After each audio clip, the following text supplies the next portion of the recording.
तो भोका 2-3 महिने 2-3 महिने सुट्टी नाही. जे जे बोलले बदलाच होणार त्यांचा, सोडणार नाही अजिबात. तुम्हाला काय उड्या हाणायचं तोवर हाना, त्याच्यानंतर सोडणार नाही. कारण आम्ही तुम्हाला बोललेलो नाही. सगळ्यात महत्त्वाचं, तुम्हाला बोललेलो असलो तर तुम्ही आम्हाला बोलावं. आम्ही तुम्हाला बोललेलोच नाही, तुम्ही बोलतात म्हणल्यावर सोडणार ना अजिबात नाही. तुला काय लिहून ठेवायचं ठुई, तुला काय सांभाळून ठेवायचं पुरावे ठुई, सोडणार नाही. कारण आम्ही तुमच्या वाटच गेलो नाही. तुम्ही विनाकारण त्या सोशल मीडियावरती याच्यावरती त्याच्यावरती बोलता. मला वाटतं काय गेले दिवसच आमचं खोळंबलेला विषय होता. आता कुठंतरी माझ्या गोरगरीब मराठा समाजाच्या लेकराच्या पदरात पडायला लागलाय. आणि कुठं आपण आत्ताच काय हे करायचं, बोलून दिना तोवर बोलूनच ना, तोवर त्याला काय तोंडाची वाप जिरायची, काय मजा करायची, तितकं काय भोकायचं आहे तितकं भोकू. एका दिवसात नाही काढत. तुझ्याकडे काही शिया नाहीत भाऊ. सोशल मीडियावर शिया आहेत, काही लिहि नाही ना, काहीच नाही. माझ्याकडे अशा शिया आहेत, एका शीत 3 महिने येणार नाही सोशल मीडियात. तो 3 महिने एका शीत. हां, पण मी समाजामुळं गप्प बसलोय. त्या समाजाचं मला एकदा कल्याण करू दे, मग बघू आपण स्पर्धा लो शी भारी भरती कोणाची. हां, तू फक्त थांब म्हणा तोवर. तोवर ते आता काय नावीलाज आहे त्याला. मला जशाल तसं वागता येतं. मी संतापाशी संतासारखं वागतो, नेत्यापाशी नेत्यासारखं, समाजापाशी समाजासारखं मला सगळं वागता येतं. बेस्ट शे देणाराला बी ते बी येतं मला. त्याची काही अडचण तू म्हणशील त्यात माहीत आहे रे, पण थोडं एवढं आरक्षण मिळू दे मग बघू. मूळ विषय असा आपला आजचा. तुम्हाला याच्यासाठी बोलवलं की एवढ्या वेळेस एकजुटीनं झटून राहा, पांगू नका. एकजुटीनं एवढ्या वेळेस इतकं झटून राहणार. 29 ऑगस्टला काही शिल्लक ठेवायचंच नाही. आता काही शिल्लक नाही ठेवायचं. राजकारणी मराठ्यांनी, व्यावसायिक मराठ्यांनी यांनी थोडं, शेतकरी मराठ्यांनी थोडा विचार करा. कायम एकजूट दाखवावं लागते, तर समाज, कुटुंबाचं आणि लेकरा बाळाचं अस्तित्व टिकतं. तुमच्या शेतात काही काम नसू द्या, पण त्या शेतात एक राऊंड तुम्ही मारलाच पाहिजे, तरच लक्ष्मी घरात येते. कारण ती धरणी माय आहे आपली.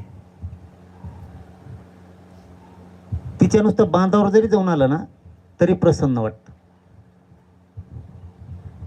तसं आपण बार एकजूट राहिलं पाहिजे, तर समाजाला नवीन पालवी फुटते, नवीन बळ मिळतं, नवीन ताकद मिळते. त्याशिवाय पर्याय नसतो. म्हणून प्रमुख कर्त्यांनी बी समाजाची ज्यांच्या ज्यांच्या खांद्यावरती जिल्हाभर राज्यभर जबाबदारी त्यांनी पण, आणि गावखेड्यातल्या घराघरातल्या मराठ्यांनी पण वेळ मिळेल तसं आपण एकजूट राहिलं पाहिजे. दाखविल्याशिवाय समोरच्यावर दबाव नाही पडत. समोरच्याला दाखवावंच लागतं. तुम्ही घरात एक येत काही उपयोग नाही. एखादी सभा बोलविली, तुम्ही घरात बसून ऐकता, तुमचं आमच्यावरती प्रेम आहे, तुम्ही मोबाईलवरती ऐकता, त्याचा दुष्परिणाम तुम्हाला माहीत नाही. तुम्ही घरात ते मोबाईलवर यूट्यूबवर ऐकता, तिकडं न गर्दी जमल्यामुळं आपल्या असणाऱ्या शत्रूला बोलायला जागा होती, मराठ्यांची टिंगल ओढायला जागा होती. त्यामुळं घर सोडायचं शिका. प्रत्येकाने दाखवलं पाहिजे आम्ही तुमच्या सोबत आहेत. घरात तुम्ही घरात, मी माझ्या घरात, असं नाही चालत. तुम्हाला ते दाखवायला लागतं. ज्यावेळेस लढाई समोरासमोरची करायची असती त्यावेळेस लढाईला समोरासमोर उतरायला लागतं ना. का घरातून आम्ही आहेत तुमच्या मागं, काही टेन्शन ना घेऊ, असं होत नसतं. प्रत्येकाने घराच्या बाहेर पडलं पाहिजे. आपल्याला खोड लागून देऊ नका, सवय लागून देऊ नका. ती आम्ही तुमच्या सोबत येत, येणं नाही झालं पण मोबाईलवर आम्ही सगळं बघत होतो. मोबाईलवर काय बघत होता? मोबाईलवर काय बघत होता? त्यांनी तुमची समाजाची पावर जाणार आहे तिथं, त्यांनी तुमचं बळ कळणार आहे. तुम्ही घरात बसलेले, त्यामुळं एकत्र यायचं कायम राहा. म्हणून पुन्हा एकदा संदेश सांगतो तुम्हाला, हे संदेश महत्त्वाचा आहे. 2-3 महिने झटून काम करा. इतकं झटून राहा ना, आणि एवढ्या वेळेस सगळे मुंबईत झाला 29 ऑगस्ट.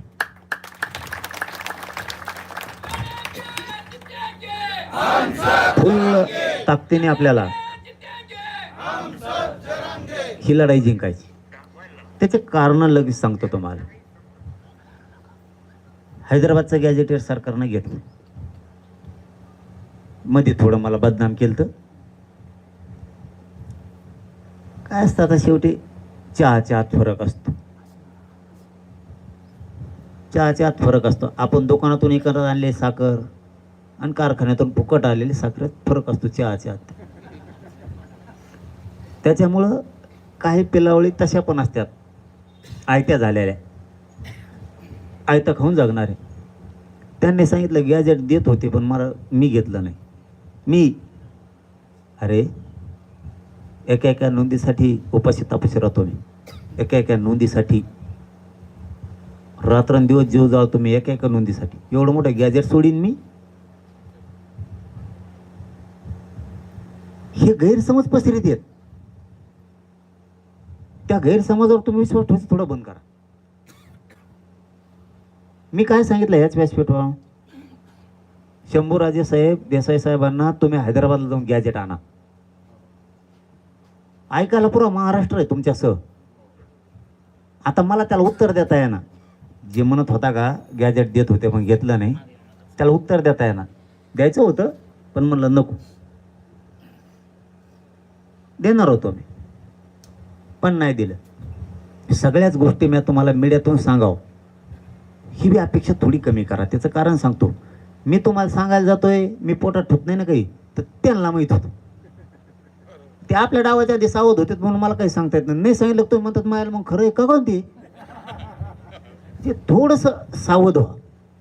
हे याच्यासाठी तुम्ही प्रमुख आहेत सगळे.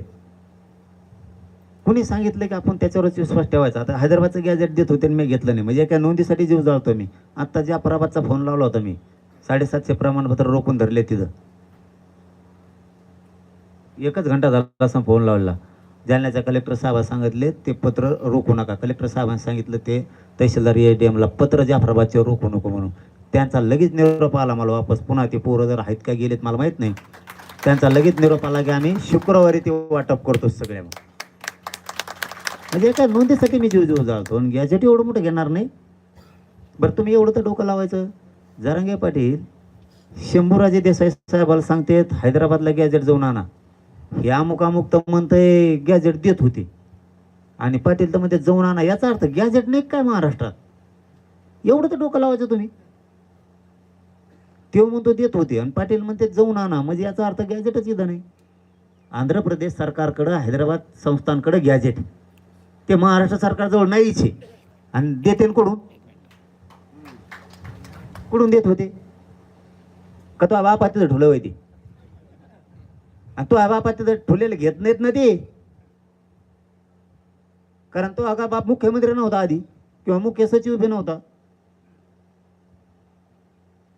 मग तसे आम्ही दिले गॅजेट.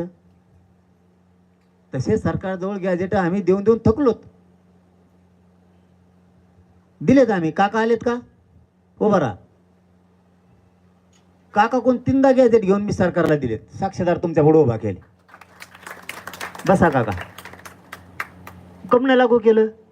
काय प्रोसिजर आहे कायद्याची बघा. मी काहीतरी डोक्यानं चाललोय राव. चलू द्या मला. मला तुमचं वाटलं नाही करायचं. मला तुम्हाला काहीतरी द्यायचंय. कायद्याची प्रक्रिया आहे. काय प्रक्रिया आहे? शंभूराजे देसाई साहेब विमान घेऊन हैदराबादला गेले. त्यांना दिलं नाही. ते म्हणले आम्ही सरकारजवळ देत नाही, तुमचे सचिव प्रशासनातले अधिकारी असले पाहिजे. पुन्हा वापस आले. पुन्हा आमची इथंच झकडपकड सुरू झाली. तुम्ही कम नाही आणलं? ते म्हणले ते द्यायनातच. त्या मुख्य सचिवांनी त्या मुख्य सचिवाला हे मुख्य सचिव पाहिजे होते. तुमच्या लक्षात येत आहे सगळं? त्या मुख्य सचिवाला हे मुख्य सचिव पाहिजे होते. मग परत या मुख्यमंत्र्यांनी फोन केला तिकडच्या मुख्य सचिवाला की आमचं बी पाठवतो, तुम्ही काही गॅजेट तिथल्या काही कॉप्या अटेस्टेड करून द्या. म्हणजे त्या अधिकृत होत्या. अगोदर शंभूराजेंनी आणल्या त्यांनीच सांगितलं याच व्यासपीठावर. पुन्हा जुने काढून बघा रेकॉर्ड तुम्ही. बोललेले आम्ही. मला याच्यासाठी स्पष्टीकरण द्यायचं आहे की तुम्ही गैरसमाजाला इथून पुढं बोलू नका म्हणून. हे गैरसमज पसरत